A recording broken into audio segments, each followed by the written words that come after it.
Chair, Minister Di Maio, distinguished co-chair members, dear Keith, ladies and gentlemen, I'm very honored to welcome you in this B20-G20 Dialogue organized by the Task Force Trade and Investment. Here I would like to warmly thank Minister Di Maio for having accepted our invitation.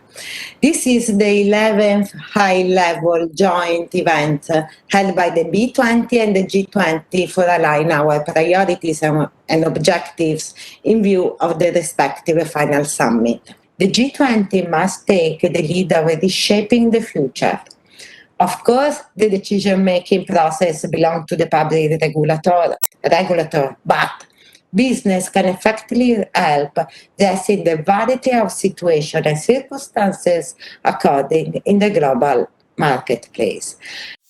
I thank the B20 and its chair, Emma Marcegaglia, for this opportunity to participate in the B20-G20 Dialogue on Trade and Investment. This is a key dimension for the Italian presidency of the G20, as we believe trade should be at the service of people, planet and global prosperity. A strengthened multilateral trade system based on rules on non-discrimination and transparency, and with the World Trade Organization at its core, is crucial to mitigate the impact of the pandemic and achieve a sustainable, inclusive and resilient recovery. Taking into account the lessons learned from the pandemic, the priorities of the Italian G20 presidency in the field of trade and investment focus on four main areas: health, environmental sustainability, relaunch of services, trade and investments, increased presence of micro, small and medium enterprises on international markets. The Italian presidency's priorities in the field of trade and investment are very ambitious. Finding a compromise will be challenging due to existing divisions among WTO members. We count on the B20 contribution to mobilize the G20 membership towards a relaunch of the global governance of international trade and investment, for the sake of a steady, inclusive and robust recovery and a better future for the people and the planet. The multilateral trading system needs to provide the tool to deal with new emerging trade issues, ensuring a level playing field for all economic actors while avoiding the creation of new trade and investment distortion. Environment needs a multilateral and global solution. It can become the area of state-supported intervention, which then may create additional imbalance among sectors, countries and regions. WTO reform should include these issues and help achieving the environmental objective. I think it is critical that our focus, as I said earlier, is not on the future of the WTO, but rather on how we support and guide the WTO of the future as partners and beneficiaries of the work it can, will, and must do for us. It must be our collective mission and responsibility to shape a more inclusive, sustainable global trading system that will benefit us all, and the WTO is a key part of that future.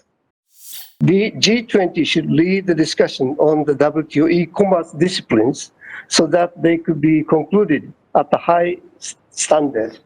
If we could conclude the disciplines, it will be a successful example of plurilateral approach under the WTO, bringing about positive impact on building consensus in other areas as well. Countries that are yet to participate in the discussion are encouraged to join successfully, taking full account of the opinions of the business community. The WTO reform should be a consensus-building process. The reform is of considerable importance to the future path of the multilateral trading system and needs every WTO member on board to make it effective in the real sense. So the reform process should involve all the members of WTO and be agreed upon by all. The need for the G20 to take action. Because just to discuss about innovation, just to discuss about transformation, about change, without then doing something concrete to promote change, is really, at the end of the day, just lip service. And it's important also to say that this change has to be holistic, has to be about environment, has to be about public health, has to be about labor condition, and also has to be about the sustainable value chain. We cannot tolerate new non-tariff barriers like incompatible rules changing from one country to another. The coordination and approximation among regulatory regimes is also a prerequisite to resilient and sustainable global value chains. We need better coordinated principles of global trade and investment in order to accelerate the vital green and digital transformation for a sustainable and fairer globalization without leaving any nation behind. To be a global business, we need two things. We need freer trade and we need fairer rules to allow that trade to occur. We're going through immense change in the global economy at the moment, a lot of pressures, a lot of strains and a lot of distortions. But trade is still at the heart of all that we do. It connects us all, it connects products, it connects people. We need the trading system to work and to work fairly for all. The convention over the past 15 years has failed to keep pace with newer non-traditional waste streams. It's a challenge because the Basel Convention is populated by a lot of political interests, the north, south, east, west. There's a lot of protectionism. But I do believe that awareness and better impact or more private sector engagement or promoting that would be very useful and very necessary. Priorities for collaboration under this goal, which may be found most relevant to the G20 leaders in the Trade and Investment Working Group, will be agenda towards, first, equitable openness to trade and to invest globally. Second, continuing the WTO reform process in upgrading the multilateral trading system relevance, fairness, and facilitation in today's economic complexity. Third, returning the efficiency of global supply and value chain. Fourth, facilitating innovation, digitization, and technology adoption to create resilience against future global crises.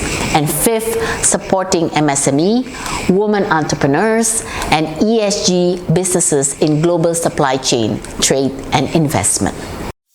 There is no doubt that business involvement can produce real results at the WTO.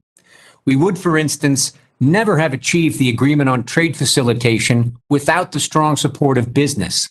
And likewise, the many joint statement initiative plurilateral negotiations under discussion in Geneva have their roots in the trade dialogues discussions launched by the B20 and the ICC in 2016. Importantly, businesses will have the chance to input their recommendations directly to ministers at the B20 ICC Business Forum, which will be held on the margins of our 12th Ministerial Conference, which starts on the 30th of November.